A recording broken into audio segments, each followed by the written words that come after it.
We are glad to have you all. We are also glad to have Professor Ahmet Kuru he is a professor of political science in San Diego University. He will talk to us about his new book, Islam, Authoritarianism and Underdevelopment, a global and historical comparison. Dr. Ahmed will take 30 minutes for his presentation. Then we will hear from the other participants. So no more wasting time. Professor Ahmed, the mic is yours. And we are very excited to listen to you, please.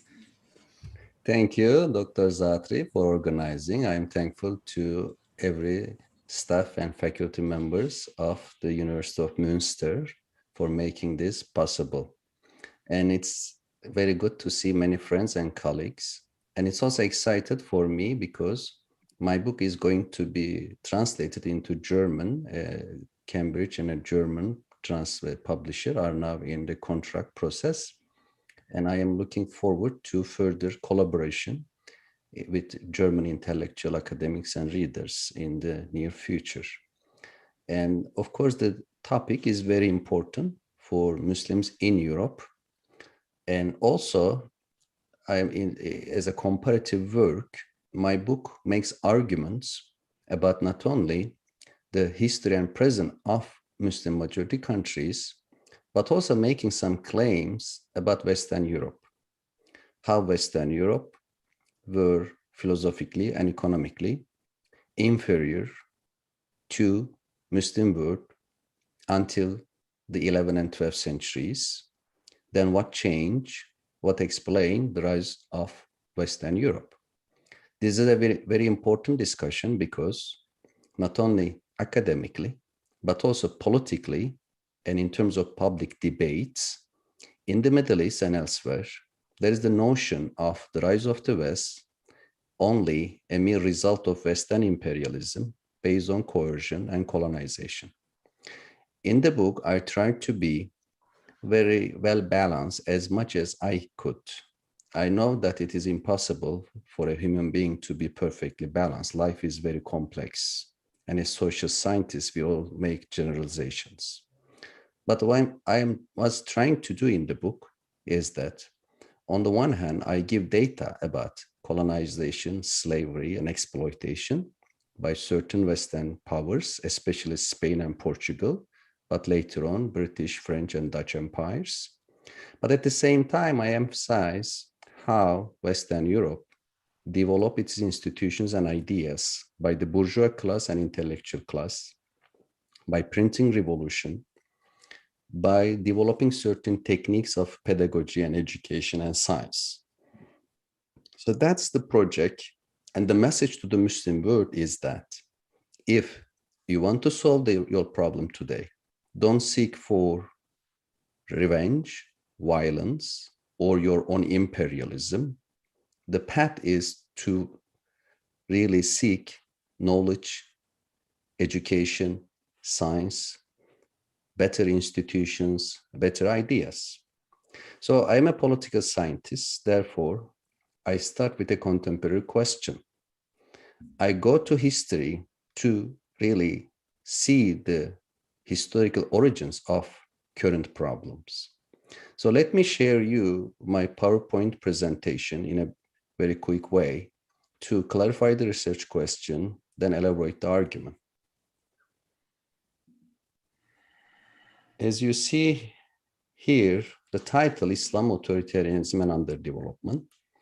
And the subtitle says Global and Historical Comparison, because it compares some Muslim countries to each other today, but a broad general comparison of Muslim world today and Muslim world in history, especially before the 11th century. There are also multiple comparisons in the book between the Muslim world and the Western Europe. as well as Middle East authoritarianism and East Asian, Chinese and other authoritarianism, how they differ from each other. And the book well received in a way that we already have the Indonesian and Persian translations. Arabic translation is complete to be published. Bosnian, French, German, and possibly Urdu are in pipeline. And interestingly, it received a media interest, interviews and academic and journalistic reviews.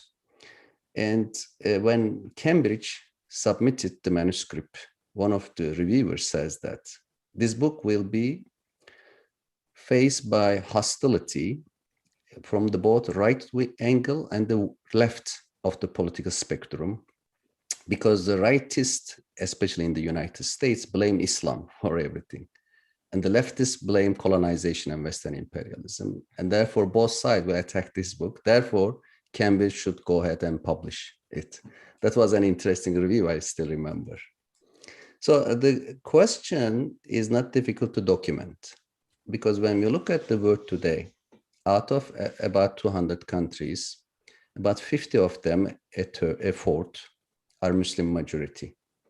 And according to Freedom House and Polity and other data sets, there is a democracy deficit in the Muslim world.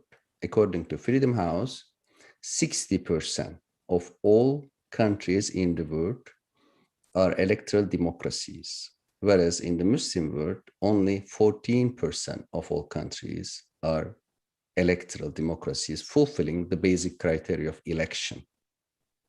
When we look at, as you see in this table, socioeconomic criteria, there is also a gap between the Muslim world and the world average. GNI per capita, gross national income per capita, despite the fact that Muslim majority countries have substantial oil revenues, it's still $9,000 average in the Muslim world, whereas $13,000 average in the world. And the literacy rate, 73 versus 84, schooling, less than 6 years, more than 7 years, and the life expectancy. What explains this democracy deficit and development deficit? As I said, both in academia and public life, there is a group pointing to Islam as the sources of problems. We sometimes call them Orientalists, Islamophobes, sometimes essentialists. Another group is almost the opposite, blame Western imperialism. We call them post-colonial approach or anti-colonial approach. The third one is more scholarly. Recently, Daran Acemoğlu, before him, Douglas North and others promote the idea of institutionalism. According to new institutionalists, if you have authoritarian and ineffective institutions, you have underdevelopment. That's the problem in the Muslim world.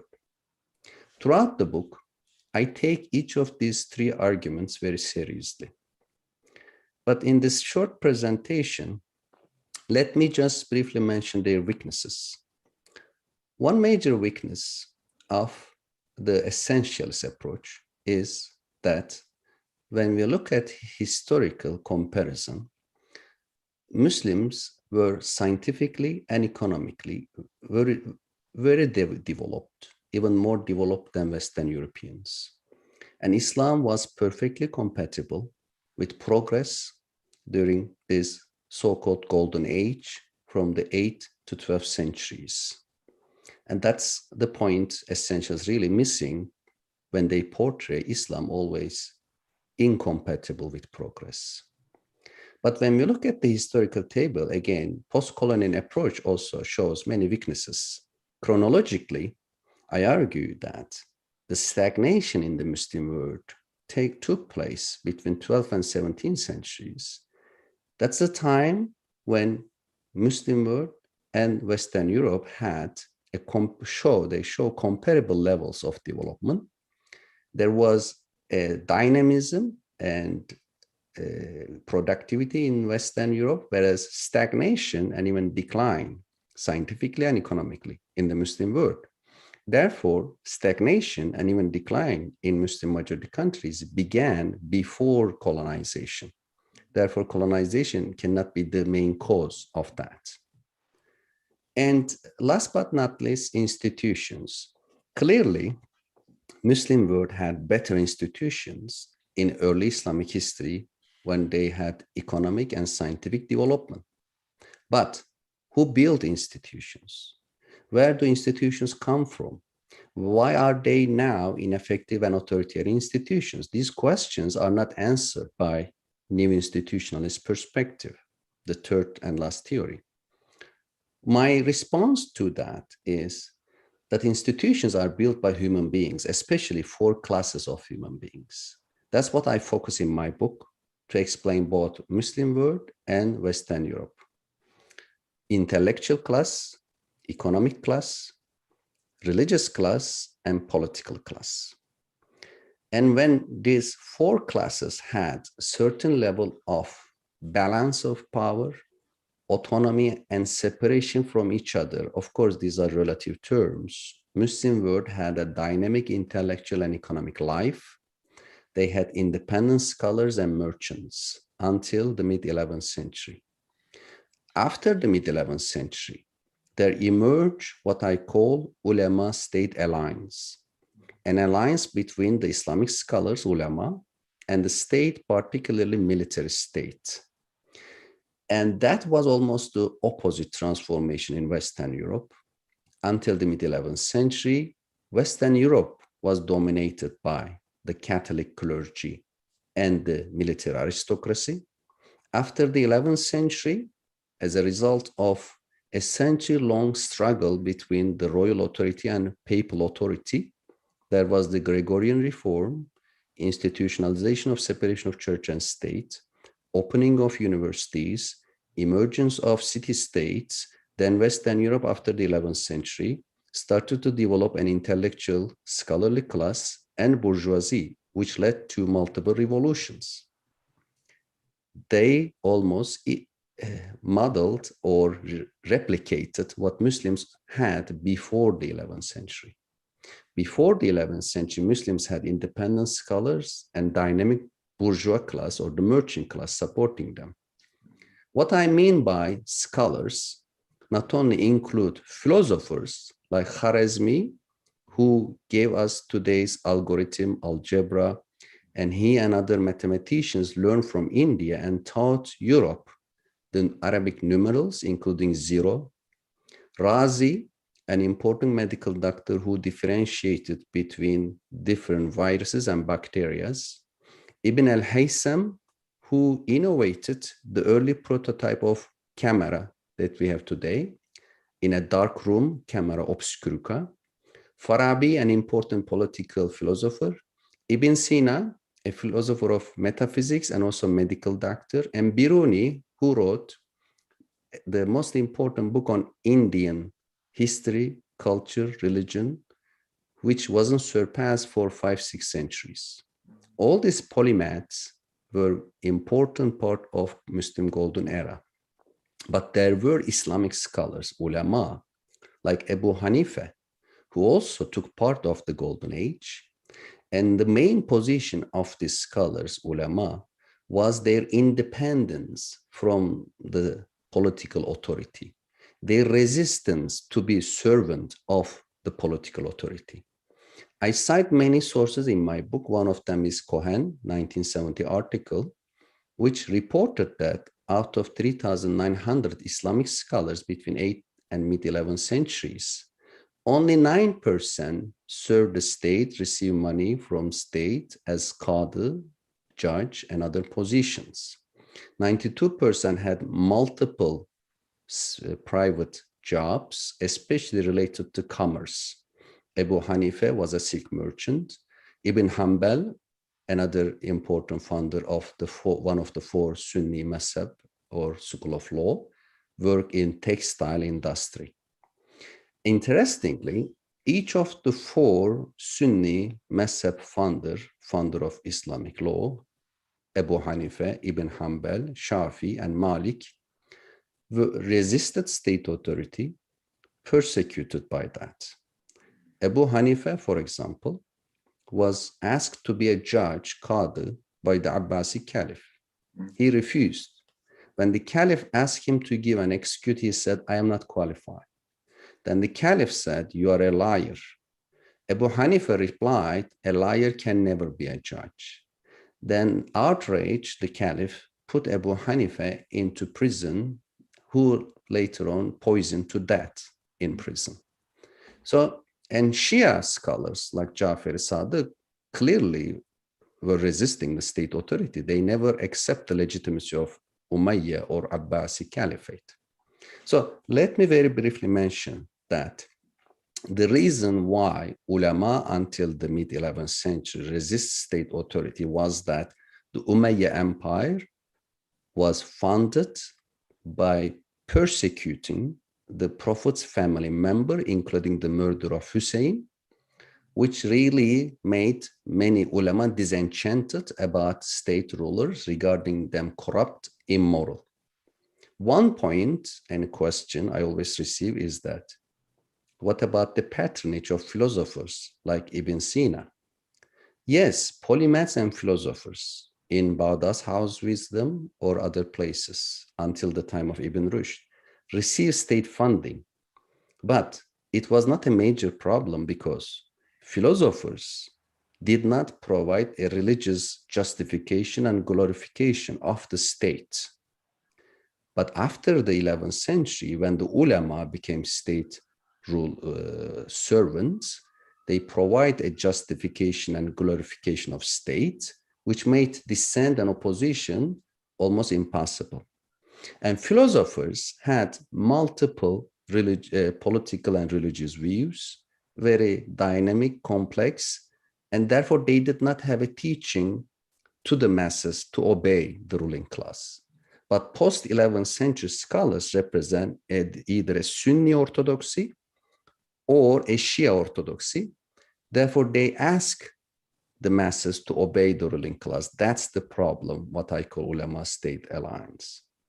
So now, what happened after the mid-11th century? How did the ulama become state servant? It was a multi-level transformation. It was not simply an ideational change, moving to Ash'arism, etc. No, it was a multi-layer transformation. So geopolitically, as you see in this map, Shia forces really captures most of Middle East and North Africa. Fatimids in North Africa, Karmatis in Arabian Peninsula, Buyids even in Baghdad and parts of Iraq and Iran, Hamdanis in Syria. That created a Sunni reaction.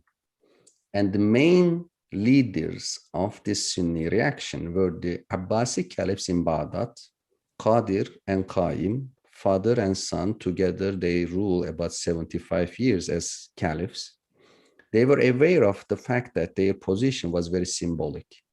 Therefore, they called a Sunni unification. And Qadir made a declaration, which is today known Qadiri Creed, declaring the Shia, especially Ismaili Shia, as apostates, declaring the rationalist thinkers, Mu'tazili, as apostate, and declaring non-practicing Muslims who did not pray 5 times a day as apostates. And that declaration meant to unify Sunni strongmen, sultans, masses, and ulama. And that call was well received by the Seljuks, who came to Baghdad and eliminate the Shia Buyids, establish an alliance with Abbasi caliphs. That was the religious dimension. And this also had an economic dimension. Toward the end of the Abbasi era, there was the declining fertility of Iraqi fields. The Abbasi treasury was not sufficient to pay the salaries of officials. They started to provide land revenues to the officials, particularly military commanders. Buyids in Baghdad developed this system called Iqta, the land revenue distribution, a semi-feudal system. Then the Seljuks deepened and institutionalized the Iqta system, which marginalized private landowners, which marginalized merchants, and which made economy mostly under state control. Therefore, gradually, after the mid-11th century, The monetary economy became semi-feudal under the Iqta system. The merchants became weaker. They didn't have sufficient funding to fund scholars in this new semi-feudal system. And that created a vacuum for the ulama sponsorship, which was filled by the Nizamiya madrasas, established by the Grand Vizier, the Prime Minister of the Seljuk Empire, Nizam al-Mulk. So the agency and structure really completed each other for a major transformation. In addition to ideological factors, economic factors, there was the political change that the state became more military-based and the conquest-based. And the agency of Abbasi Caliph, Seljuk Sultan, and Nizam al-Mulk completed this transformation. And Ghazali, as a major product of Nizamiya madrasas, was also an architect, as a genius scholar. He wrote books attacking Shia Ismailis. He wrote books attacking philosophers. The result in Central Asia, Iran, and Iraq was the marginalization of independent scholars and merchants. And this Seljuk system of ulama state alliance with Iqta system, with Nizamiya madrasas, with waqfs, with marginalization of philosophers and merchants was spread to other parts of the Muslim world with the help of, or the unintended consequence of, Crusaders, Mongols, and the Timurids. Because when the Mongols, the Crusaders, and later the Timurids attacked Muslim lands for over 200 years, they massacred millions of people. People turned their faces to military heroes, sought refuge from military heroes. And the military heroes came in the form of Saladin, who established the Ayyubi dynasty, which later gave birth to Mamluks. And these empires, Ayyubis, then Mamluks, established ulama state alliance with madrasa system, with marginalizing, destroying Shia libraries, etc., in Syria, Palestine, and Egypt. And similar to Ghazali's role of being architect of the ideology of the new system in Eastern territories, in these Western territories, Syria and Egypt, Ibn Taymiyyah played a role. He reinterprets the crucial phrase in the Quran, Ulul Amri Minkum, which asks Muslims to obey those who have authority. Ibn Taymiyyah says that those who have authority are ulama and umara, what I call, in fact, ulama state alliance, ulama and umara state rulers. So I am going to sum up, but let me emphasize that despite these transformations, Muslim intellectual production continued. They still produce Ibn Rushd, Ibn Khaldun, and eminent scholars. But as you follow the trajectory, there was a shift from east to west. Ibn Rushd in Egypt, Tunis, Ibn Khaldun, Spain. Plus, these eminent scholars were not well received, respected anymore.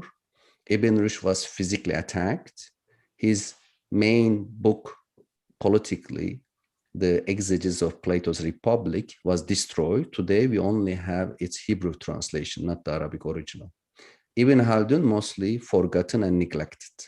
So were major merchants, Karimi merchants in Egypt. There was a gradual decline, especially in the second term of Mamluk Empire. There was state control over economy, marginalizing merchants. I have data from Shas Miller, a Canadian historian book, comparing Egypt and some other Muslim majority countries in terms of occupational terms, like bank manager, etc. In the Golden Age, and comparing with the Mamluk era between 12th to 15th centuries, you see a slight decline from 233 to 220 on the commercial terms. But terms about state and ulama jumped from almost a total of 100 to a total of 500. It shows the resources the division of labor, the domination of the state and ulama sector. After that invasions and the Mamluk era, Muslims established three very powerful empires: Ottoman, Safavi, and Mughal. It meant that politically and militarily, Muslims recover after Mongol and Crusader invasions, but they never recover philosophically or even to a certain extent economically. The reason I argue is that each of the three empires with different degrees was dominated by ulama state alliance. In the Mughal case, the role of ulama can be contested, but the role of army cannot be contested. What is the result? The result is that when Western Europe had multiple revolutions, including printing revolution, Reformation, scientific revolution, Enlightenment, political revolution, industrial revolution, by using three sources: gunpowder, nautical compass, printing press, Muslims only use gunpowder because army commanders understood its importance, pick up, and ulama could not resist it. But nautical compass was not used. They were mostly land-based army empires, and printing press was not picked up for about 300 years. Ottomans were first among the three empires to use printing technology, but they used it very limited way due to the ulama resistance. The result is that estimate literacy rate in 1800, only 1% in the Ottoman Empire, whereas it was estimated to be 31% in Western Europe. Then came colonization. In this map, I tried to match the color of the colonizer, France, West Africa, Dutch, Indonesia, and chronologically came after the stagnation, and of course destroyed many institutions and possibilities. And Muslim intellectuals and state rulers were aware of the challenge. There were many attempts to reform by ending ulama state alliance from late Ottoman Tanzimat era, starting 1839, to the present. Modernist attempts were not very successful. A major reason is that they were mostly anti-intellectual and statist, because they were mostly driven by military generals. From Turkey to Egypt to elsewhere, military generals led top-down modernization attempts in early 20th century, mostly not appreciating intellectuals and private economy. In the mid-20th century, many new versions of ulama state alliance, Diyanet in Turkey, Al-Azhar in Egypt, emerged. And recently, after the Iranian Revolution, we now have Islamists, ulama, and Sufi sheikhs promoting ulama state alliance. And this alliance, as I document in my book, has a financial resource, oil revenues. Many Muslim countries are rentier, using oil revenue in Saudi Arabia, Iran, and elsewhere to fund ulama state alliance. So let me conclude by saying that Islam is not the main cause of problems, neither colonization. Institutions, of course, matter, but authoritarian and ineffective institutions are created by the ulama state alliance, which both have ideology and power to do so. Thanks for listening, and I'll be happy to answer if you have any questions. Thank you, Professor Ahmet Kuru. That's wonderful ideas, and I'm looking forward to listen from the first participant. And I will start with Dr. Gulay Turkmen.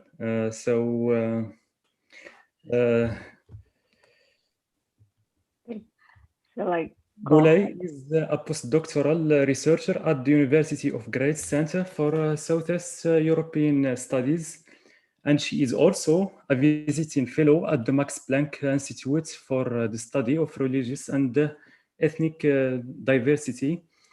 She is concern in religion and matters like religious, ethnic, and national identities, and how they compete in the political context.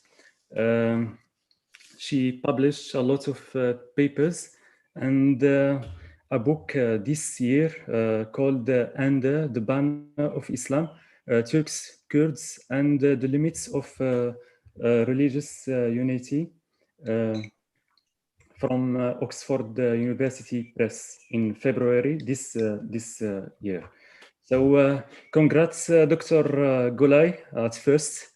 Then please, the mic is yours for 12 minutes, please.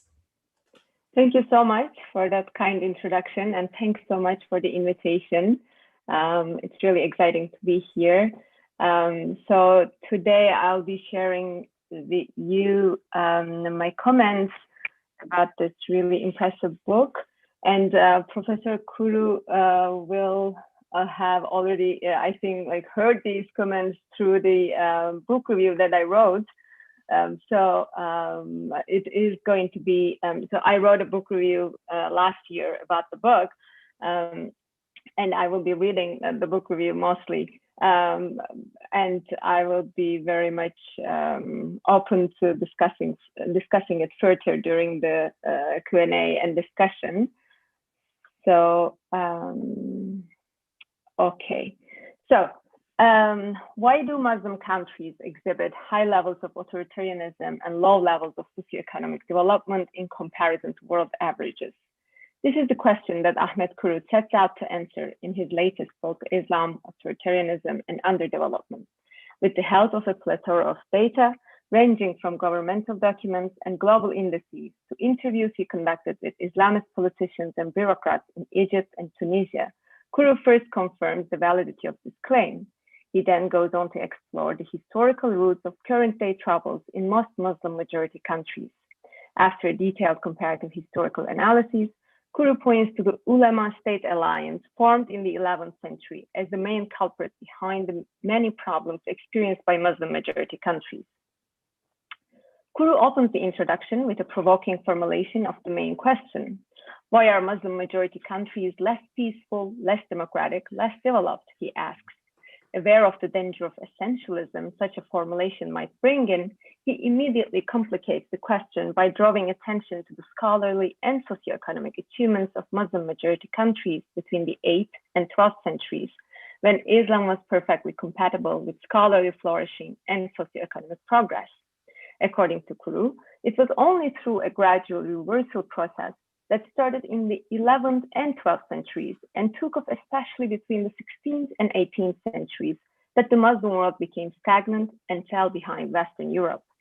Via such clarification of his research question, Kuru aims to fight the two main essentialist arguments about Muslim-majority countries, as he just explained. First, by highlighting Muslim-majority countries' past achievements and the periods they implemented separation of religion and state, he pushes back the anti-Islamist view that the current situation in these countries is a product of Islam per se. Second, by tracing the reversal process's roots back to as early as the 11th century, with a peak in the 16th century, he challenges the mainstream Islamist view that Muslim countries' problems result from Western colonialism, which only took place in the 19th century. To elaborate his argument, Kuru structures the book in two main parts. Part 1, entitled Present, delves further into the current day situation in Muslim-majority countries. In 3 chapters, it analyzes the institutional and ideological basis of the contested relationship between Islam and violence, authoritarianism, and socioeconomic underdevelopment, and the cyclical relationship between the latter 3. While acknowledging the role played by structural factors such as rentier economy, especially in many countries, and Western colonization and exploitation, this first part also highlights the importance of numerous actors in the entrenchment of authoritarianism and exclusionary policies in Muslim-majority countries. Bridging institutional theory with the role of ideas, it underlines the strength of the ulema-state alliance and the lack of an independent bourgeoisie and influential intellectuals as the main obstacles hindering cultural and socioeconomic progress in the Muslim world. Part 2, entitled History, looks at the complex background of these power relations and the historical construction of anti-scientific, anti-philosophical attitudes among Muslims. Through a meticulous historical analysis covering the time period from the 7th to 20th centuries, it narrates the development in Muslim-majority countries in 4 chapters titled Progress, Crisis, Power, and Collapse.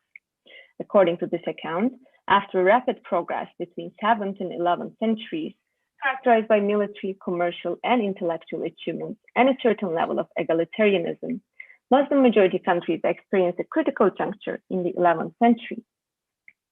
The financial and political independence of the ulama and the intellectuals, supported by an independent merchant class, started to fade away and was replaced by an emerging alliance between the military state and the ulama. Kuru thinks that the main factor enabling this alliance was the militarization of the land regime, namely the iqta system, which led to a decline in the position and status of merchants and transformed the ulama into either state servants or benefactors of waqf lands. Coupled with the influence of certain Sasanian political ideas, especially the fourfold social stratification that prioritizes clergy and rulers, the shift in class relations proceeded fast. Meanwhile, the partial completion of Sunni orthodoxy and the establishment of the Shias as the common enemy led to the sidelining of groups with alternative interpretations of Islam, such as Mu'tazilis and Ismailis, as well as of philosophers and intellectuals. Of particular importance in this process were the writings of Mawardi and Ghazali, who not only declared heterodox Muslims as infidels punishable by death, but also prepared the ground for the viewing of religion and state as inseparable twins. Epitomized by the Seljuk dynasty, where the Nizamiya madrasas played a vital role in the spread of orthodox Sunni ideas and in the consolidation of ulama-state alliance, these developments shaped Muslim political thought for centuries to come. The ensuing events between the 12th and 14th centuries are the subject of Chapter 5, Crisis. Kuru suggests that the invasions of Mongols from the east and of Crusaders from the west and the accompanied need for survival and safety triggered even more militarization of the state during this period, which in turn resulted in the continuation of the marginalization of merchants and intellectuals, the amalgamation of ulama-state alliance, and the stratification of the sociopolitical structure, especially in the Mamluk Sultanate, the most important Muslim state of the time. While this period still continued to produce important Muslim intellectuals like Ibn Khaldun and Ibn Rushd, it mainly witnessed the replacement of philosophy by Sufism, which promoted a spiritual hierarchy and an anti-rational stance. It was also during this period that Ibn Taymiyyah, whose radical views have been influential in the formation of contemporary Salafism, lived and wrote. In the meantime, Western Europe was undergoing a profound transformation. Developments in commerce, the increasing importance of merchants and artisans, and the establishment of universities went hand in hand with the institutional diversification exemplified in the power balance between the Catholic Church and the monarchs.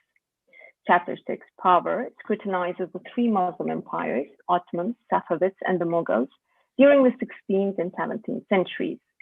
Kuru concludes that, even at the peak of their military power, these empires maintained the hierarchical class structure and the suppression of intellectuals and creativity. Moreover, they also turned a blind eye to the vital European advances of the time, like the printing press, geographical discoveries, and the scientific revolution, all products of the combination of political decentralization with other factors, such as a creative scholarly class and dynamic merchant class, along with the exploitation of American, African, and Asian resources and people. The domination of most of the world by Western Europe continued full speed in the 18th and 19th centuries, when they colonized most of the Muslim world and other world regions. Kuru looks at this period in Chapter 7, Collapse. This was also the time when important transformations such as the Enlightenment, the American and French revolutions, and the Industrial Revolution put Western Europe and North America ahead of Muslim-majority countries. The 19th century witnessed important westernization and modernization reforms, especially in the Ottoman Empire. Several Muslim reformists like Sayyid Ahmed Khan, Jamad bin Afghani, Muhammad Abduh defended Muslims' adoption of rationalism and modern sciences. Neither the structural reforms, however, nor the reformist intellectual mindset proved effective in solving the problems Muslims have inherited from preceding centuries.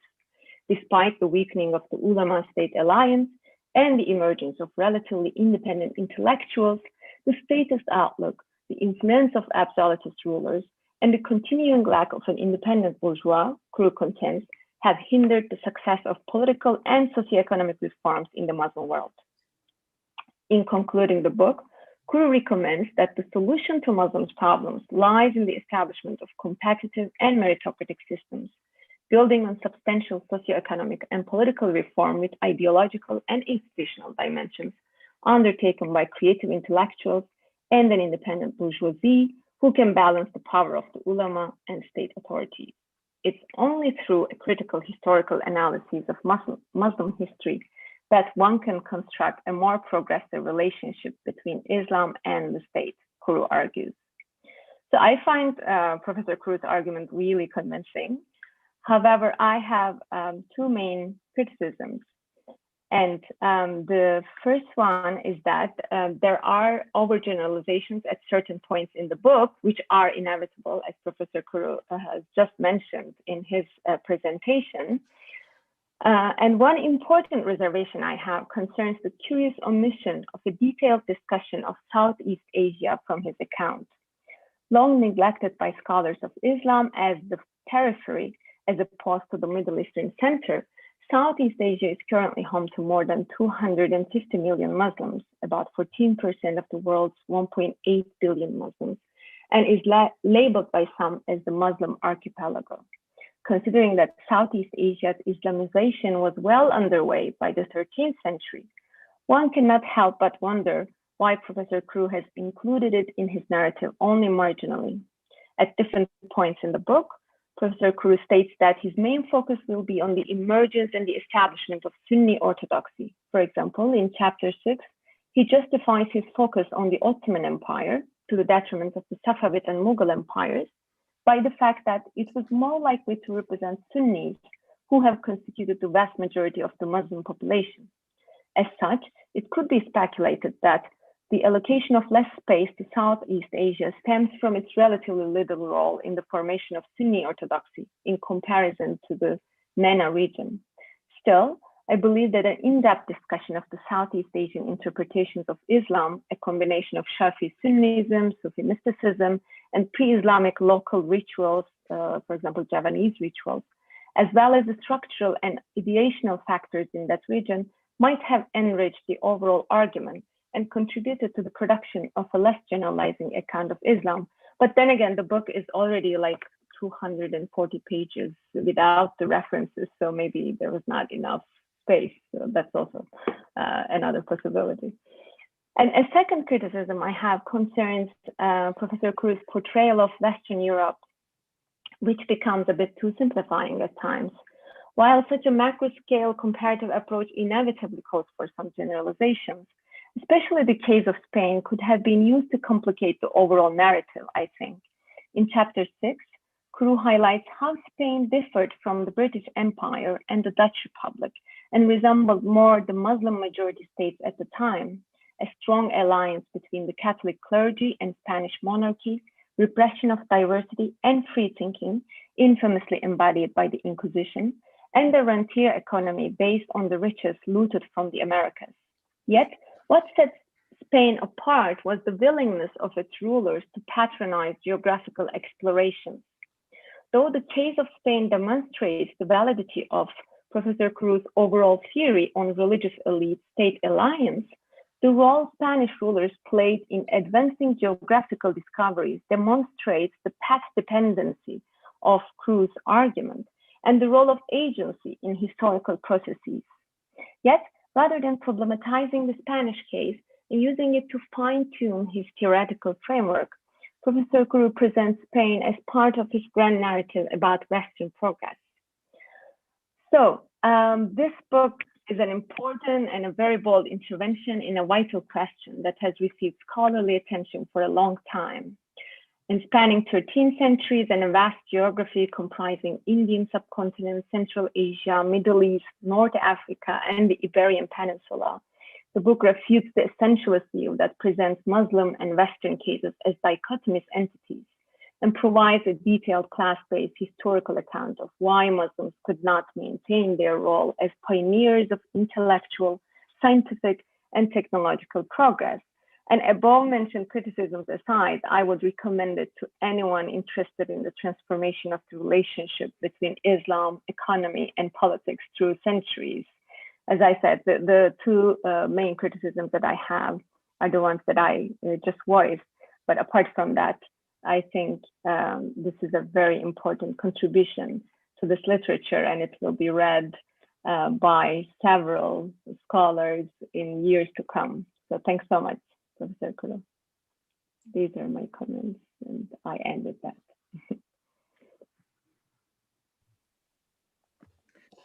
Thank you, Dr. Gulay Türkmen, for your comments. I'm looking forward to see what Dr. Ahmed will his comments on your comments. So next we have please Dr. Uthman Amgor. Do you hear me, please? Yes. Yeah, great. Uthman Amgor, yeah, is a researcher from Mohammed V University, Morocco. He is a political scientist, and also he is a researcher at European Forum for Islamic Reform. He published a lot of papers on sociology of Islam and political science and another topics. So please, Uthman, mic is yours, please. Many thanks to you, Dr. Zaatari, for the invitation. And I'm very glad to be here to discuss a very important book, the book of my professor, Professor Ahmet Kuru. And I'm very glad because I already interviewed him in Al Jazeera, and it was a very important experience for me because it makes me find out a very important book which we try to discuss now.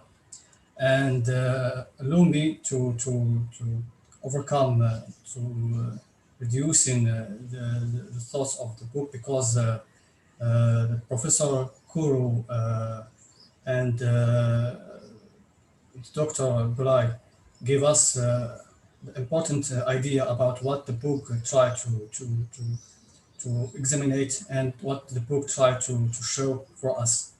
I just try to put a spotlight on 5 or 6 points, which is the point which I think that these points give an approach to the book. For me, the book gave us a very important approach to how the relationship between the ulama and the state is, and how this relationship developed in certain centuries. But I have a few points here.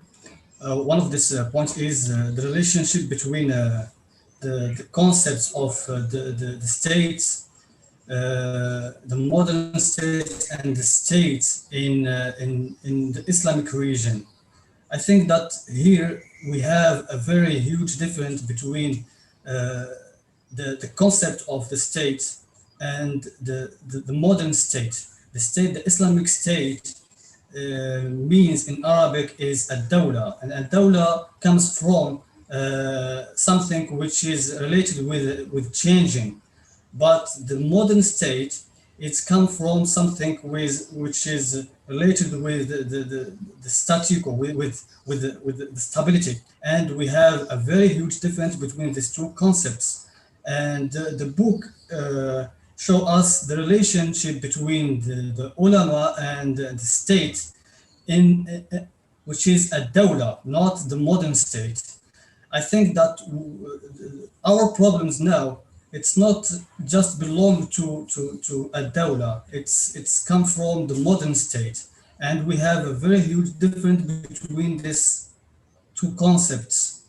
I'm not here talking about the thesis of the professor Wael Hallaq in his book The Impossible State, because Wael Hallaq in The Impossible State talking about that there is an impossibility to establish the modern state in our Islamic region. I disagree with him because his thesis based on that there is a lack of moral theory in the modernity and the modern state. But at the same time, I agree with him, and I agree with the theory which is believed that we have now another problems come from the modern state, not from the state which is a dawla. And the book tried to establish that we have problems come from the Islamic heritage, and it's true. But this heritage, it's not the only main of our problems. We have now problems come from our relationship between the new concept, which is the modern state. So how can we overcome this epistemological problem? Because now the modern state, it's not the dawla. The second thing which I try to put light on it is that when we're talking now on in the book, we find a lot of concepts which we have to discuss. What is the difference between Ummah and society? Because Ummah, it's another, it's not society. Society belongs to the modern state, belongs to the modernity. Society belongs to sociology. But the Ummah, it's our heritage, which is different, total difference between these two concepts. And I think that when we try to discover the problems of Ummah, it's not trying to discover the problems of our societies, because now we have the violence of the modern state. Now we can talk on a lot of things which is not belong to Ummah. We have a lack on development the concepts of the Ummah to the society. Now we have semi-societies, but not society, because our mind belongs to a dawla, Islamic state, and we cannot establish a true modern state. So I think that this is our problem. The problem is that we cannot overcome the concept of dawla, the concept of Ummah, to establish the true concept of society and the true concept of the modern state. The second point is that I want to make a link between the previous book of Professor Kuru and the second book of him. The previous book, Professor Kuru talked about that there is a lot of difference of secularism, and that's true. But here, when we're talking about the secularism, and I think that in the book of his first book about concerning on secularism, I think that he defended the idea that we need the passive secularism. This passive secularism, if we try to apply it here in our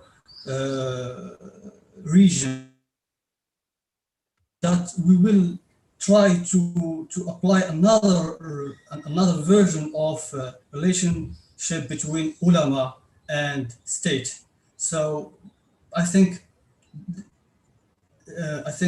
this idea need more clarifying from Professor Kuru. also try to add another point, which is related with his book. Mr. Kuru said in his book that we have truly missed a lot of opportunities because we don't use the printing, because Islamic region produce fatwa against print books, and he put this idea in front of that the ulama produce a lot of fatwas against printing books, and it's true. But at another hand, we find out that there is a lot of other reasons. One of these reasons that there is a lack of funding this printing, or we cannot go in producing books because the society and the dawla, then they have already problems. So I think that we cannot just simplify the reason of don't have or don't involve in these things just because the fatwa of ulama. The fourth point in this, I try to put here a spotlight on one thing. Taha Abdul Rahman, a Moroccan philosopher, talking about the right of difference. الحق في الاختلاف. I think that the book, when he tried to examine our problems, we just put one model which we have to involve, which is democracy, which is the Western model. I think that we have to be brave to know and to understand that we can build our model. It's very hard, but it's not impossible. There is a huge epistemological difference between our region and the Western regions, our knowledge and the Western knowledge. And there is a lot of studies and sociological studies talking about the difference between the Islamic region and the Western region.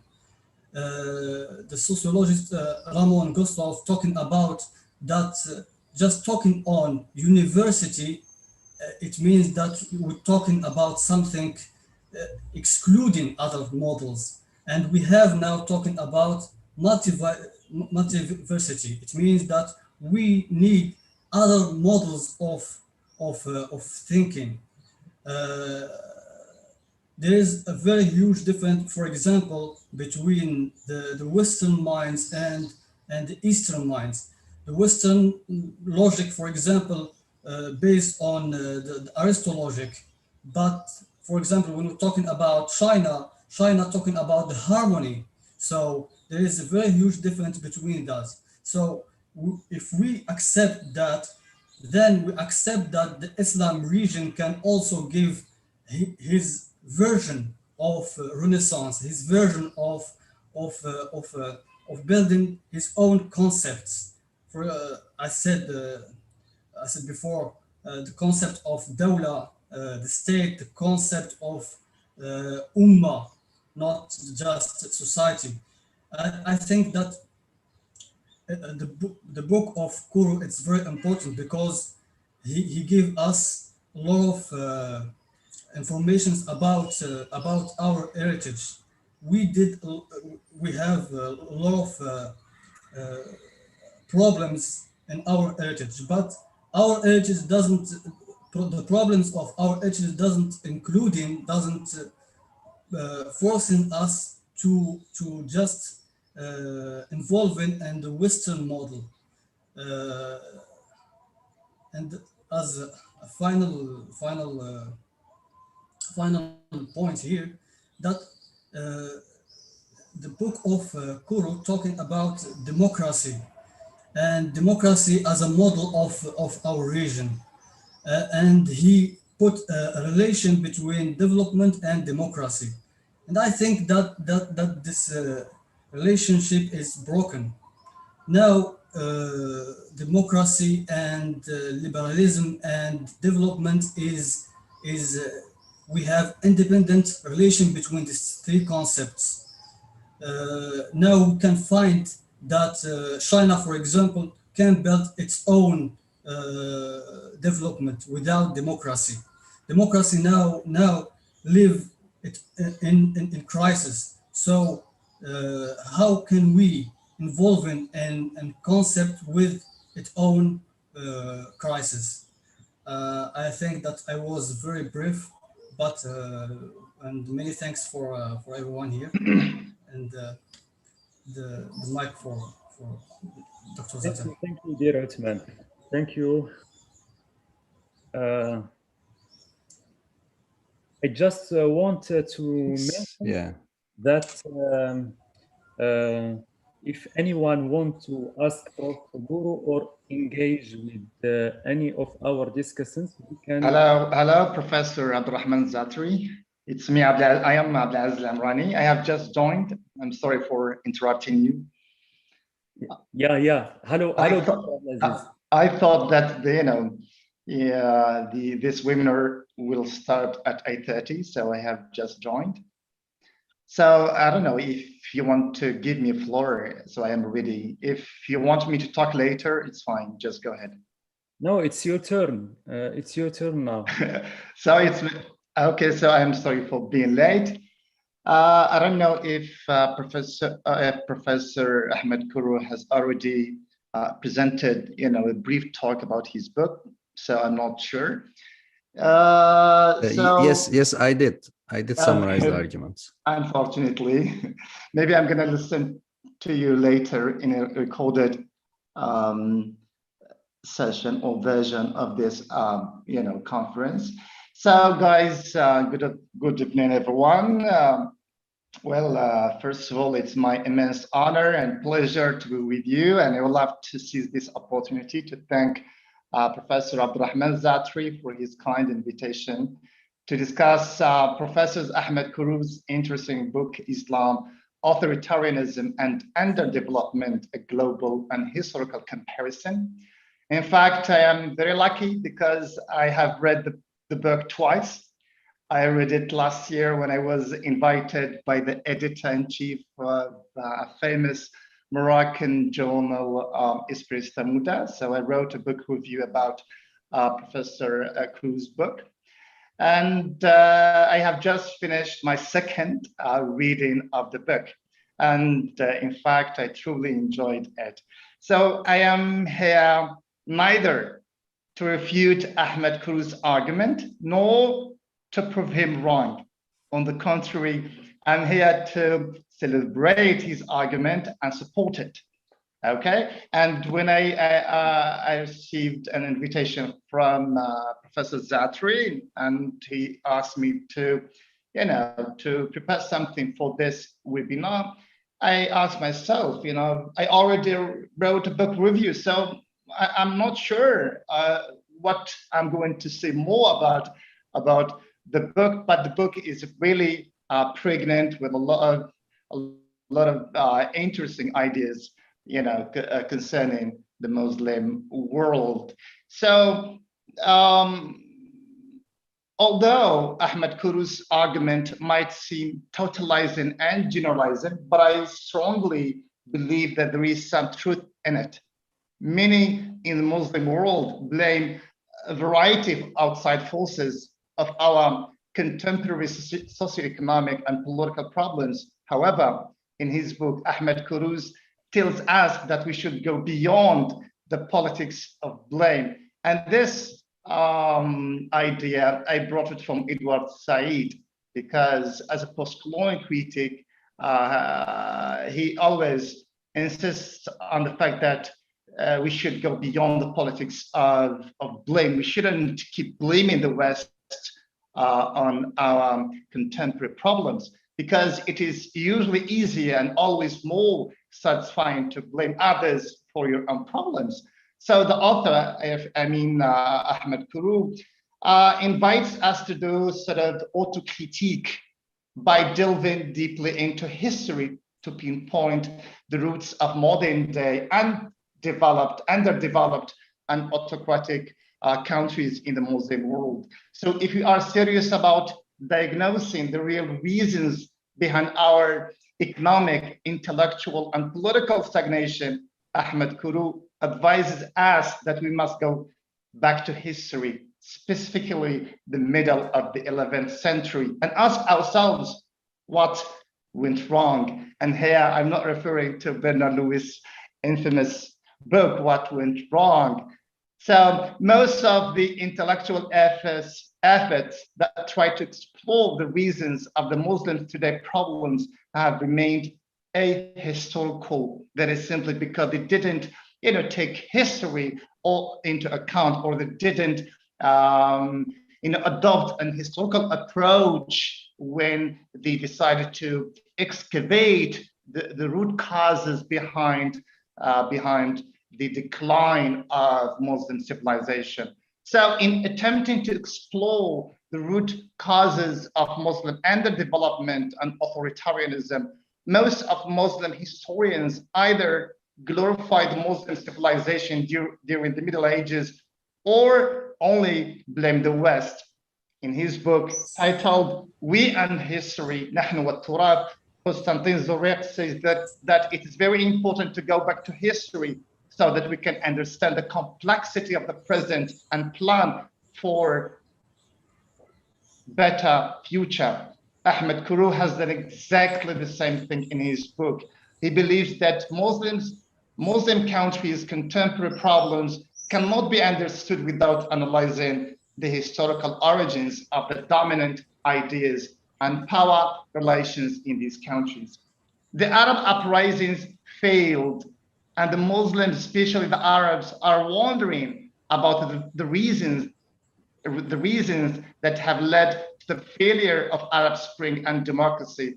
Muslims will find an answer to their contemporary problems in Ahmet Kuru's book. Since the 12th century, Muslims were denied access to use their own reason. If the motto of enlightenment, as Immanuel Kant claims in his famous essay, What is Enlightenment?, is to have the courage to use your own mind. In the Muslim world, however, those who used their reason were demonized, killed, imprisoned, or accused of blasphemy. The ulama-state alliance prioritized the literal understanding of the Quran, Hadith, and limited the use of reason and ijtihad, the exegesis, the interpretation. Indeed, the intellectual outcome of the ulama-state alliance was the production of a culture of fiqh, jurisprudence, to use Muhammad Abid al-Jabri's words. Along similar lines, in 2003 preface to his seminal work, Orientalism, Edward Said argues that, and I quote, the gradual disappearance of the extraordinary tradition of Islamic ijtihad has been one of the major cultural disasters of our time, with the result that critical thinking and individual wrestling with the problems of the modern world have simply dropped out of sight. Orthodoxy and dogma rule instead. The end of quote.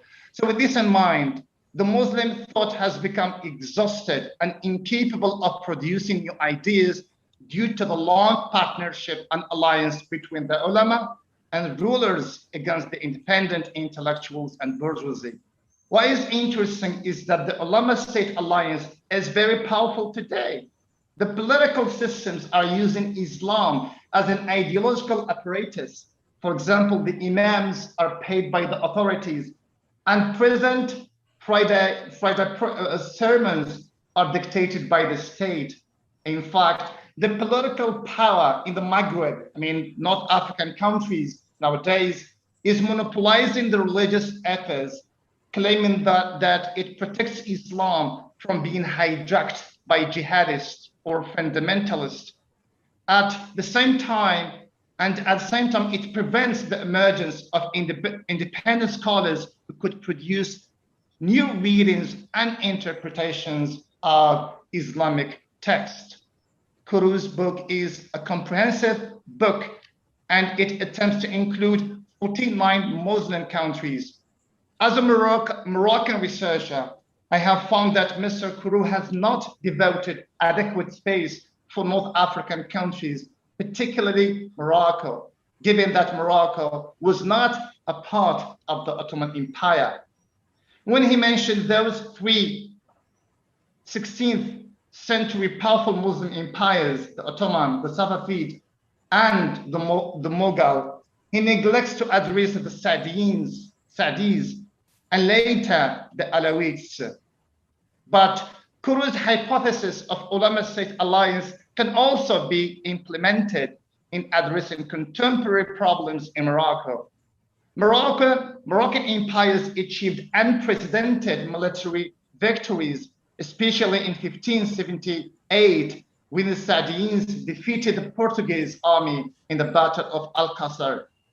But unfortunately, they remained stagnant. Moroccans at that time in the 17th century, after the victory in the Battle of Alcázar, they remained stagnant intellectually and economically. What makes the matter worse is that the Moroccan rulers supported European and Jewish merchants and sidelines and marginalized the Moroccan merchants, and imposed state control over economy. Thus, intellectually and economically, Moroccans lacked creativity and remained indifferent to European advancements, like other Muslims actually, including the printing revolution, the scientific revolution, and witnessed the rise and flourishing of Sufi tariqas, or Sufi brotherhoods. Morocco was the last Islamic country to use printing machine, despite its close proximity with the Western countries. Even after the adopted printing machine, the Moroccans hesitated so much to issue a printed copy of the Holy Quran that they didn't achieve it until 1879. Moroccans were not interested in translating European scientific and philosophical works. They used the printing machine only in promoting mystical jurisprudential literature. So the printing machine did not result in any remarkable change or modernization, but it entrenched conservatism, traditionalism, and strengthened the ulama state alliance. So I am done. So this is, I didn't want to present my book review. I tried to present something new. So I tried to approach or deal with the Ahmet Kuru's book from different angle. So I have a couple of questions here in front of me. So later, once we are ready for a discussion, so I will intervene in order to ask some questions to our guest. Thank you so much. Yes, thank you, Dr. Abdelaziz, and sorry for this inconvenience. I just want to tell the participant that you are a professor of cultural studies and English studies in Abdelmalek Study at Abdelmalek Study University in Morocco. Thank you. Thank you, Dr. Abdelaziz. Now I will let. May I ask a question? Yes, sure, but yeah. So let me then. Of course, you'll be able to ask question. Thank you, Dr. Zatri, if you let me explain. So in just 5 minutes, let me give my reply, then we'll receive the questions. I just want to explain to the audience that if they want to ask you, they need to use the raise hand icon, so I can know. There is no icon in my. I can't see the icon. That's why I wanted to interrupt. Okay, I will give you the opportunity to ask Dr. Ahmed Kuru. Please, Dr. Ahmed, you have 5 minutes to answer. Thank you, and I hope we'll receive all questions. Let me be very brief and quick. Let me start chronologically. So far, 65 reviews of my book have been published. And two of my favorites was Gülay Türkmen Abdülaziz El-Emrani. And I'm very grateful and very happy to be with them today. Gülay Türkmen's presentation was very insightful. And both of the two criticisms are well taken. Just one sentence for each because we don't have time. You are right about the neglect of Indonesia. And I'm very happy that my book has been translated. I've been engaging with a very deep discussion with Indonesia. Interestingly, I wrote a foreword to them saying that Indonesia and few other, unfortunately, Muslim countries are important because they show us that they are no longer rentier state, oil revenue depleted in Indonesia, and the ulama-state alliance is very weak. Then, hence, you have development and democracy in Indonesia more than other parts. You are right about Spain. Since Douglas North, many scholars emphasize Spain versus Britain. And Ottomans, focus on defeating Habsburgs. It was wrong. Because if Habsburg had won and dominate entire Europe, they could have established a clergy-state alliance, which destroyed scientific, intellectual, and economic dynamism of Europe, which would have been better for Ottomans, but not for us as human beings. We would lose European progress, which teach us many good things. So thank you for your excellent discussion.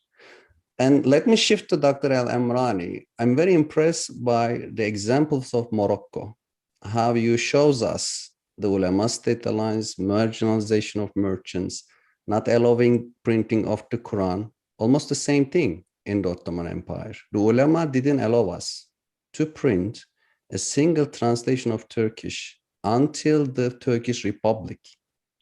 Throughout the Ottoman Empire, they didn't allow. Many thanks for your very insightful presentation, linking my book to Morocco. I want to spend more time with Othman Amagur because he brought us important a cultural relativist or an Islamist or a different challenge. And I really appreciate Osman's each of the points. And let me tell you that, first of all, why didn't you ask this question to me, my friend, during the Al Jazeera interview? It will be very interesting. It was a very good interview, but the questions you ask here are more challenging. Let me combine all of them and say that if we argue that Muslim mindset is different from Western mindset, this is a very dangerous path, which end up with racism, Islamophobia. Because if Muslim says we are different than Western, then you let Western people say that we are different. You are inferior, you never understand democracy, you never understand development. And this is an Orientalist cliche.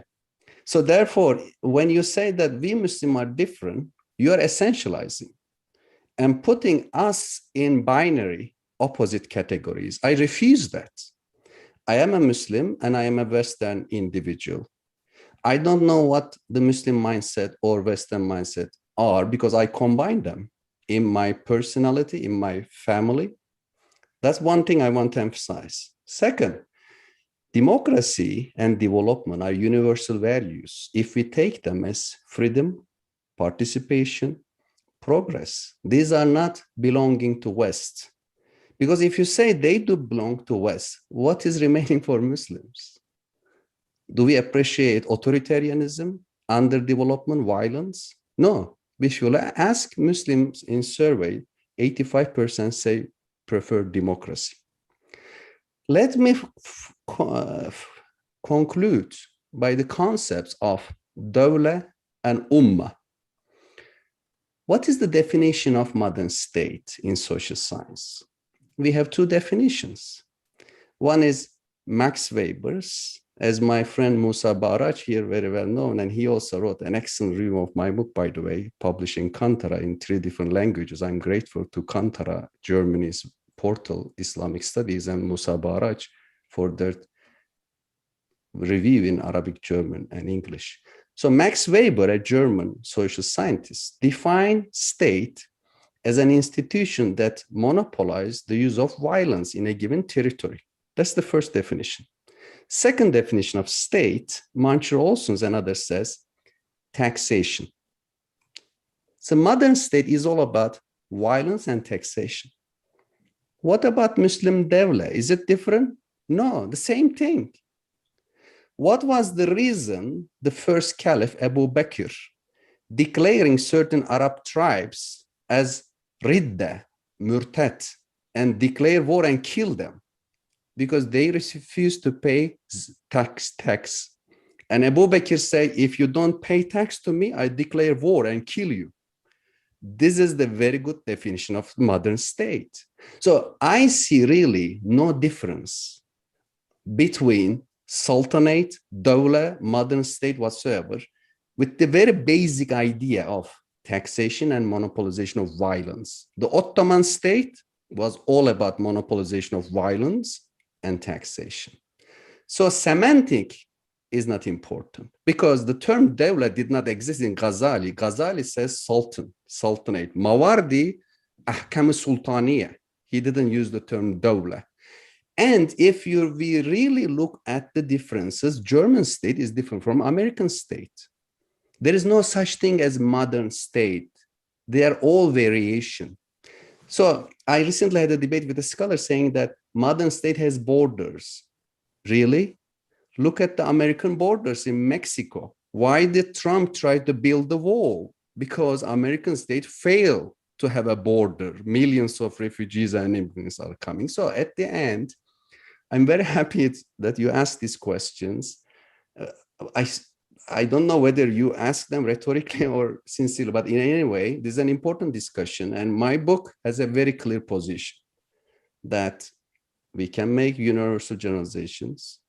Concept of state, dawla, sultanate, almost the same thing with many differences. If you focus on difference, you can't analyze even the American state. It changes every day. But overall, I think what Muslims try to build as state and society is not different from Western state and society. Thank you. And I'm happy to answer other questions.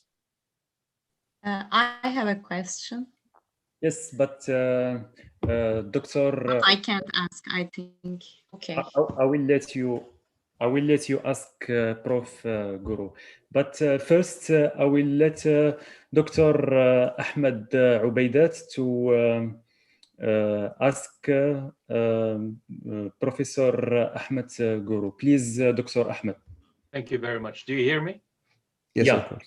Yeah, this is very sobering, very sobering. I'll be very brief. 20 years ago, I migrated from cultural studies, the primitive field of Edward Said and likes, to scientific philosophy.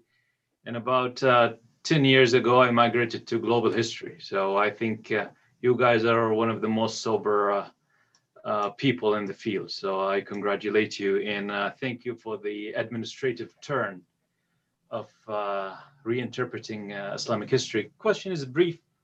Can you exactify the hypotheses of the clergy-state alliance? For example, Spain until 19th century, it had a alliance between the state and the church. Britain in Henry VIII, it had a strong Renaissance movement and still part of the alliance between church and clergy. France prior to the revolution. If the hypothesis works on the 11th century, how can you exactify it on the borders of the 17th, 18th, 19th century? Is there an exactification? And even maybe the Russian case might be the most fitting, and you can refute me very fast with the Tsarist Russia. But in the Spanish, French, in British. I don't know how can you exactify that. Thank you very much. Thank you. Excellent question. In fact, as Othman Amagur emphasized, my first book was on secularism in France, US, and in Turkey. Therefore, you're absolutely right that until the French Revolution, there was the Ancien Regime. And the Ancien Regime means clergy-state alliance. My argument and hypothesis is that the clergy-state alliance is a spectrum, it's a matter of degree. It never is zero, even in the US, which is historically in human history, that's the closest to zero. But even here, we have the Trump showing Bible, etc. The point is that when the clergy-state alliance started to marginalize philosophy and economy, declare an orthodoxy and killing apostates and destroying alternatives, and there is no longer balance of power. That's the point of stagnation and decline. In Europe, clergy-state alliance, as you rightly point out, exists in many countries, but with balance of power, bourgeois class, intellectuals, etc. In Turkey now, for example, the Diyanet represents ulema-state alliance, but it is lesser degree than the Ottoman Empire. So in a sense, what happened in Western Europe, they balance, first of all, the clergy and state started to resist each other. The German royalties fought against the Pope. Later, the German royal authorities took revenge by supporting Martin Luther. But in the Ottoman Empire, there was no such clash and balances, and ulema-state alliance was relatively much stronger and defeating others. So that's the answer to your very important question. Can we formulate the hypothesis by saying it's tolerance of heresy rather than... Definitely apostasy, yeah. Two things are very important. So tolerance of heresy reflects a state of social mobilization rather than as the borderline rather than state clergy alliance. Would that be a more exactifying hypothesizing? No, I think the same. So I would say two aspects of, one is apostasy. That's why I wrote an article about apostasy, translated in 8 languages, because I see it as a paramount pillar of state alliance. Ulema says, declaring apostates to be killed. Second thing is private property. So the ulema-state alliance in the Muslim world declares certain ideas, apostasy, and expropriate private property, really destroying intellectual and economic freedom. Whereas in Western Europe, apostasy became more contested and British and Dutch recognized private property. Ulema-state alliance is the main cause, destroying, that's the difference of my book from Timur Kuran. The ulema-state alliance makes certain laws against private property robust. And my friend Osman Omagur also asked me about the printing press, whether the people no longer show demand. That's why it's not printing press per se. I would say it is ulema-state alliance, which both make people illiterate, uninterested in reading, and prohibiting the technology. And my solution, against Osman asked about my passive secularism book, is to separate fields: religion, politics, economy, science, art, sports.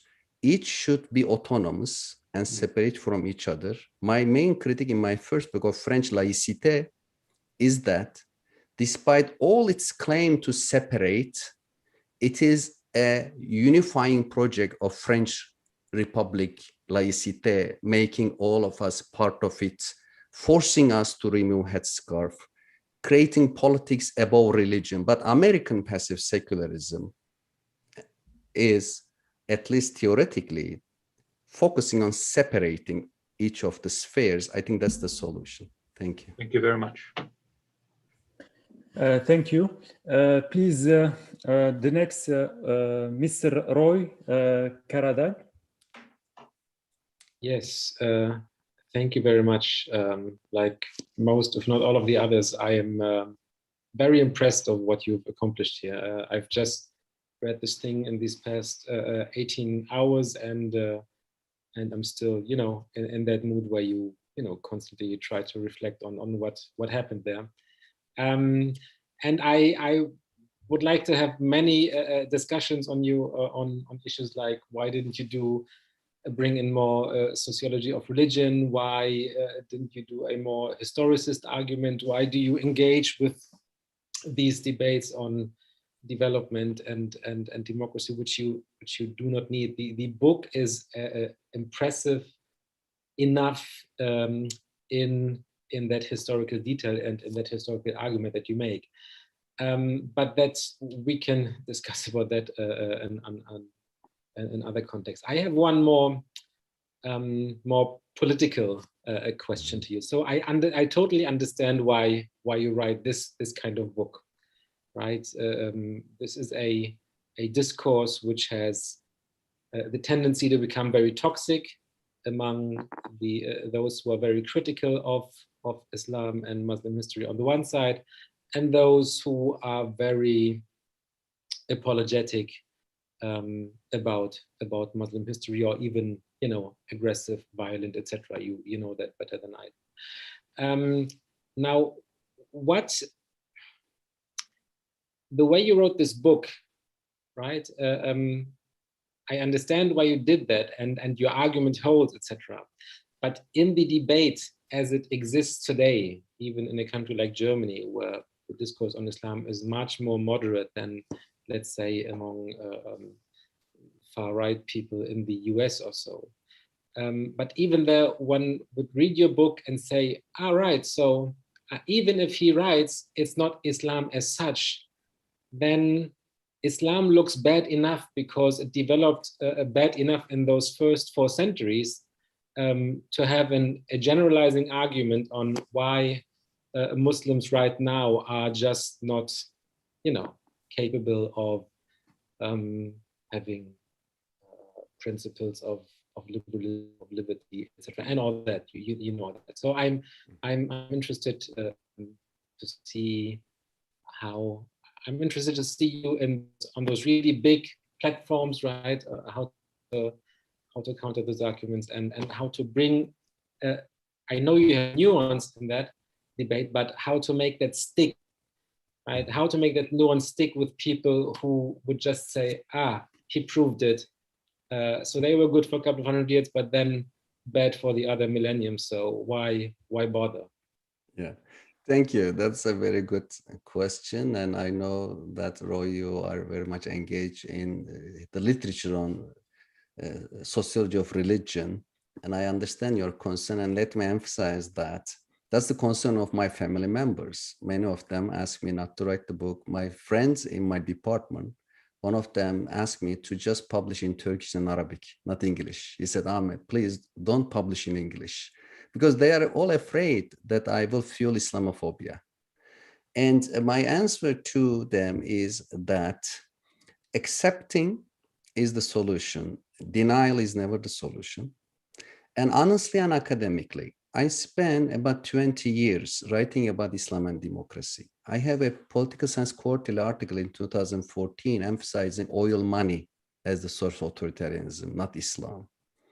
But I think it's time to acknowledge that there is authoritarianism. And I stopped writing about Islam and democracy. And I think whenever Muslims engage a serious and authentic debate, I think that's the best answer to Islamophobia. That's really a call for racists, Republicans, and others to be more balanced, because when one side is too much extreme point, it pushes the other side to the extreme. If one side try to come to the middle ground, accepting certain problems, then the racists and Islamophobes may be possibly to be more understanding. But at the end, if there are people who hate Islam deeply, I can't do anything to them. You see, even if they use my book, for example, in Norway, a socialist newspaper published a long review of my book. Then a right-wing, possibly Islamophobic newspaper reprinted. So should I be concerned that Islamophobic newspaper published my book's review? I feel some weirdness that why are they picking up my argument? but they will use something at the end. Why don't use my book rather than using something which is really horrible and no balance whatsoever? So, and let me conclude by emphasizing two things. One is that the debate is already there. I'm just making a contribution. As Professor Abdulaziz Amrani and others emphasize, in Morocco, important scholars like Jabiri, and I try to use many Arab, Turkish, Persian scholars. The book's Arabic translation is now coming out. I work 4 months with the translators.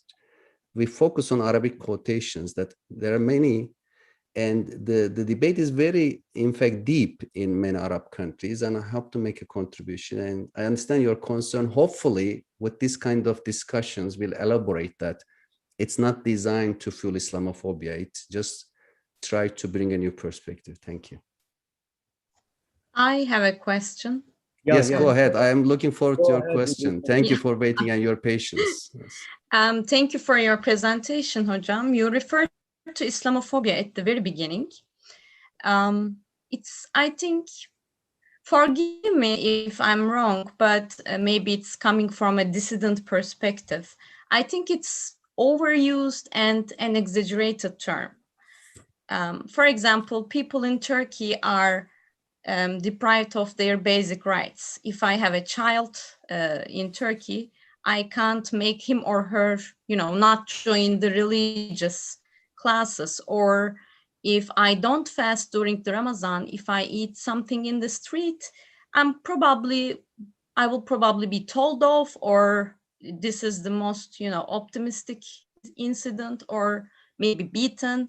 Or if I wear, skirt in the street or in the metro, there are incidents also of this. You must know, young people, young women have been beaten because of their outfit, or people were burned in Sivas because of their, because they were Alevi people, or Shia people. So I think if I am deprived of my basic rights as a human being because of the overwhelming majority or the overwhelming religion, how can you be not afraid of Islam? Or in Turkey 5 years ago, a terrorist Islamist organization bombed the parliament and the capital city. Because they were trying to take over the state. So I think this Islamophobia is overused, and people have a right to be afraid of extreme Islamists. So what's your personal opinion on that? Thank you. I think all sorts of racist generalizations, including anti-Semitism, Islamophobia, anti-Westernism, are immoral and they need to be challenged. Otherwise, we'll end up with a vicious circle of hatred and hostility. Western countries destroy many cities in the Middle East, and Middle Eastern people have reasons to hate Western states, but that will be really counterproductive. Similarly, just being an anti-Semitic by focusing on Israeli policies, being anti-Chinese based on what they do against Uyghurs are wrong. And it's wrong to just hate a religion of a group of people because of the misdeeds. We just need to focus on the misdeeds themselves. That's it, but let me conclude by, thank you, by 2 points before I forget. One regarding Roy Karada's very important question about, so rather than simply saying that for 5 centuries Islam was compatible, then everything lost for a millennium. That's a very important point. My book is trying to say, look, there still were important Muslim contributions during this millennium. Ibn Rushd, Ibn Khaldun, Ali Abdul Razik, Muhammad Abduh, Fazlur Rahman, intellectually. And even state level, Indonesia, I said Indonesia, Senegal, show us the existence of democracy and development, and try to understand how Indonesia, Senegal, and others are really showing democracy and development. It's not just few years, few centuries, then a millennium of darkness. I try to show more diversity. Interestingly, a Pakistani cleric using my book in a video I share with my Twitter followers, saying that, look, he has a table in the book. The Pakistani bourgeoisie loved this book, very problematic book. He showed that out of 49 Muslim countries, half of them secular. So why do you blame ulama, us? So then the book still shows some variation rather than a block generalization. And of course, concepts are complex. Osman Amagur asked about democracy development, whether they are the same. They are not.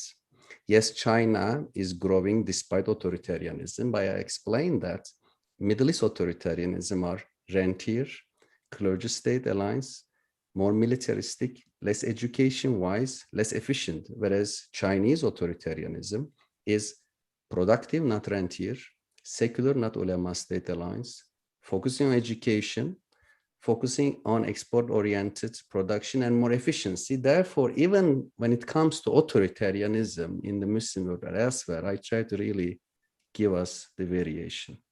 I think Musa Baghraj has a question. Yes, go ahead, please. Yes, thank you very much for this impressive presentation of your thesis. My question is very brief.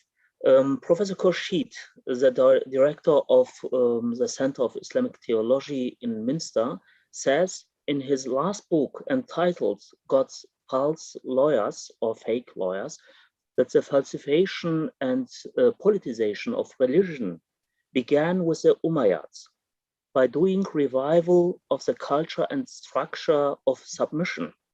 Therefore, independent religious authorities have been persecuted much before, since the 11th and 13th century. The cause of the problem must be addressed much earlier. How do you explain this different approach? And is there a way to combine these theses?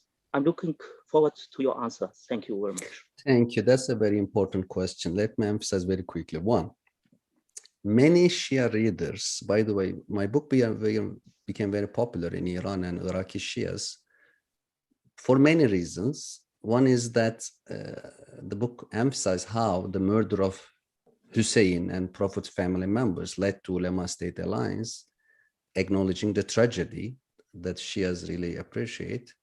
But on the other hand, they criticize my book. Interestingly, Musa Baghraj, they translate your review of my book in Iraq, Persian into Persian by followers of Sistani, Iraqi Shia group. Then the translator put a long paragraph saying that I translate this, but the author is wrong, because the problems began right after the death of the Prophet. They didn't choose Ali as the caliph, hijacked the caliphate from him. And the narrative I bring in the book is really challenged by the Shia narrative that after the death of the Prophet, the Sunnis corrupted everything. What you are asking is not definitely a Shia version, it's a scientific one, but still referring to Umayyads as the beginning of the problem. There is a parallelism. My answer is that, of course, Umayyads were problematic ruling class. I did not present Muawiyah or Umayyah or even certain Abbasi caliphs as main agents of the Golden Age. That's why I emphasize the main agents of Golden Age were thinkers, scholars, and merchants. Ruling class politicians led to many unintended consequences. The Umayyads secularized the rule by violence. Unintentionally, they made the separation between religion and state. In the Abbasi case, some of them were very rationalists, like Ma'mun. And Ma'mun and others built the House of Wisdom. But I didn't see them as important positive players because Ma'mun tried to establish an ulama-state alliance with Mu'tazila by asking Ahmet ibn Hanbal and others to believe Mu'tazila believed that the Quran was a creation of God. It was backfired, eventually led to destruction of Mu'tazila, this ulama state alliance during the Ma'mun time. So to make the long story short, yes, of course, problems had earlier traces, origins, but until the 11th century, the problems were tolerable. There was the Hanbali and Shafi conservatives' ideas, but they were part of the bigger discussion. There were authoritarian rulers, but they were balanced by intellectual dynamism, social dynamism. The tipping point, the point where the combination of agency and structure moved to negative direction was the 11th century. Until that time, I agree with the scholars you referred to that the origin of the problem, of course, start with Umayyads, but at the level it reached to the point of intellectual and economic stagnation was 11th century. Okay, thank you, Dr. Ahmet. Dr. Yassin, sorry for that. I know that you raised your hand earlier, but thank you for your understanding. Go ahead with your comments, please. Yeah, thank you very much. And also thank you, Professor Kuru, for your important lecture, and certainly this debate about your book enriches the theory behind the book. Your theory of the root of underdevelopment of the Islamic world. My question here is, can we apply it to all Islamic regions? Here I added my voice to Professor Al-Amrani comments. I know that you already answer or deal with this question, but here I want to focus in other idea. In fact, the theory is a very important and accurate description of what was going on the heart of Islamic city, or the big city as Baghdad, Dimashq, Al-Qahira. We can move on to the Persian land as Asfahan or Rai or other big city. But what's about the Northwest Africa? This region was absent from many important works, as the great work Adventures of Islam by Marshall Hodgson that you already mentioned, cited in your important work. And I mentioned this region, I mean Northwest Africa, because many of the, we can say, religion, political, economical relation, we can say the power relation that exists in Islamic East don't exist as in Islamic West. For example, madrasa in East, we can find the system or institute of madrasa in Morocco or also in Tunisia. We can talk about the relation between military ruler. We can find in Morocco, for example, a military ruler class, and so on. So your theory, here I move to the second question. Mm-hmm. Your theory, if I understand it well, and I hope so, the theory arrived at the conclusion that the route to modernity is one. The difference between Europe and the Islamic world is that Europe took the first steps in the way of modernity before Islamic world, due to the status of bourgeoisie, scholars, and political theory, and the creation of a new social contract. But in fact, many historians specialized in the history of Tunisia and Morocco argue that these two countries could have established their own modernity, but due to colonialism, this process was stopped. I can here mention the work of Abdullah Al-Arwi, the history of Morocco, the work also of Abdelhamid Hania, in French, Le Frère, Le Sujet et Le Citoyen. We can translate it in English to the brother, the subject, and the citizens. Both of them argue that there is, we can say, a prototype of modernism in both of this country, the state, but due to colonialism, it's stopped.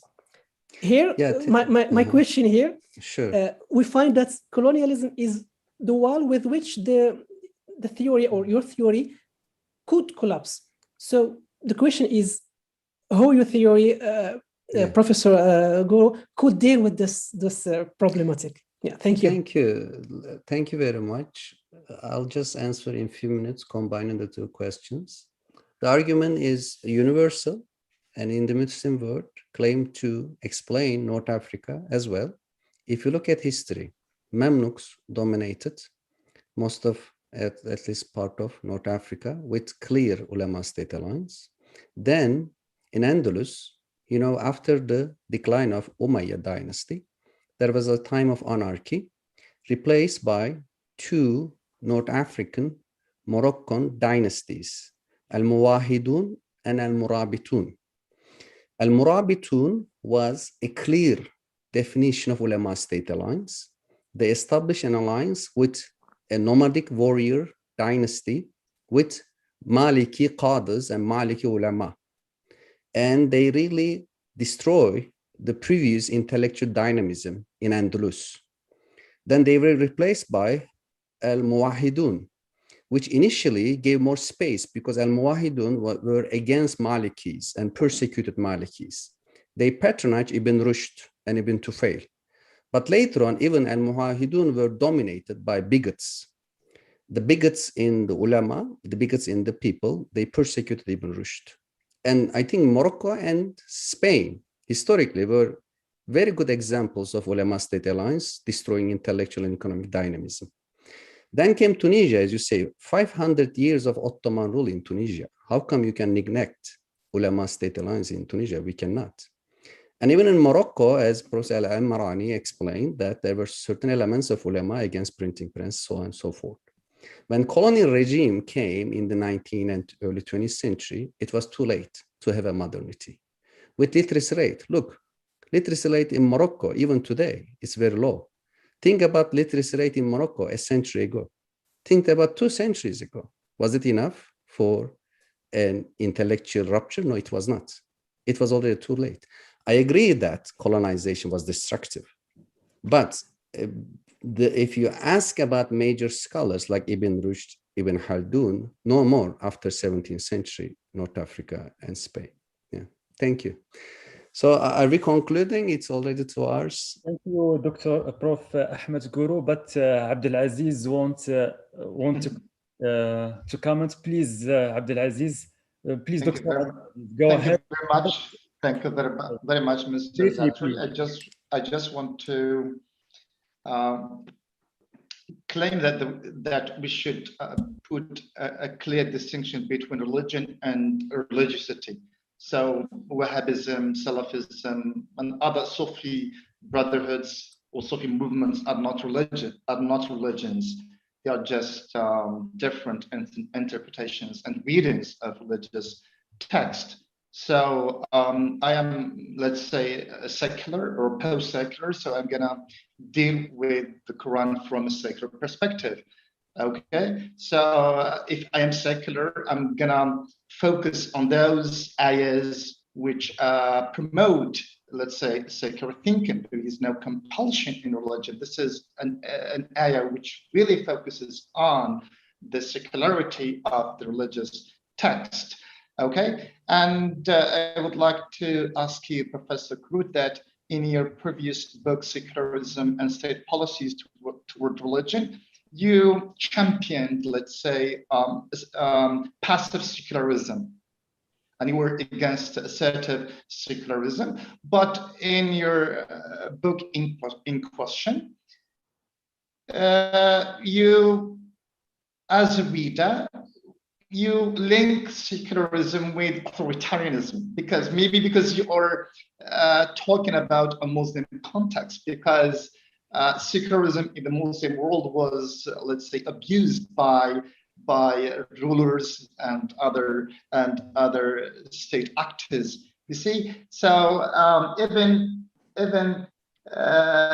in your conclusion, you didn't state that secularism must be, let's say, adopted by us as Muslims if you want to move forward.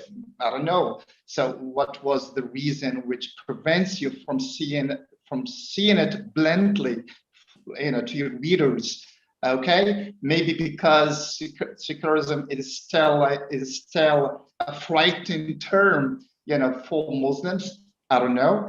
So because across your book, it says that state power inherently and inevitably corrupts in religion, including Islam, and early Islamic history includes example of religious state separation, and it is a mistake to see Islam as inherently rejecting such separation. So for you, Islam is not against this religion state separation. So why didn't you, state it, clearly in your recommendation? I mean, at the end of your book. Should we, if Muslim societies want to move forward, should we adopt a secular project, secularism, as a mode of governance? Given the fact that when we talk about secularism, we should keep in mind that secularism is not monolithic, so it shouldn't be defined in singular terms. So we talk about secularisms in a plural sense, very simply because French secularism is quite different from British secularism. And I would like also to add that in his famous speech, Tayyip Recep Erdogan in 2002, when he won the parliamentary election in Turkey, he says that I'm going to protect and maintain the legacy of Kemalism, let's say, of Turkish secularism, but he says clearly that he is in favor of British secularism because very simply it is tolerant towards religion. So what makes you, let's say, avoid saying that we should embrace secularism as a mode of governance in the Muslim countries? Thank you so much. Thank you. Let us conclude with this very insightful question, and very briefly 3 points.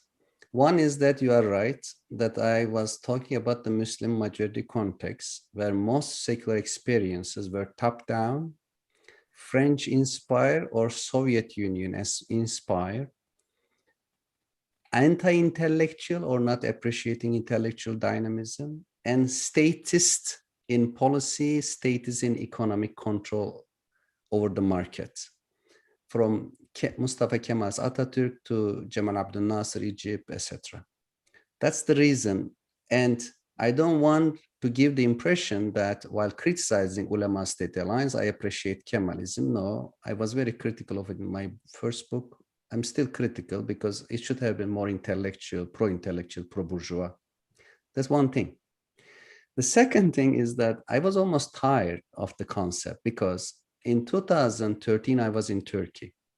The Constitutional Court vice president invited me to the court.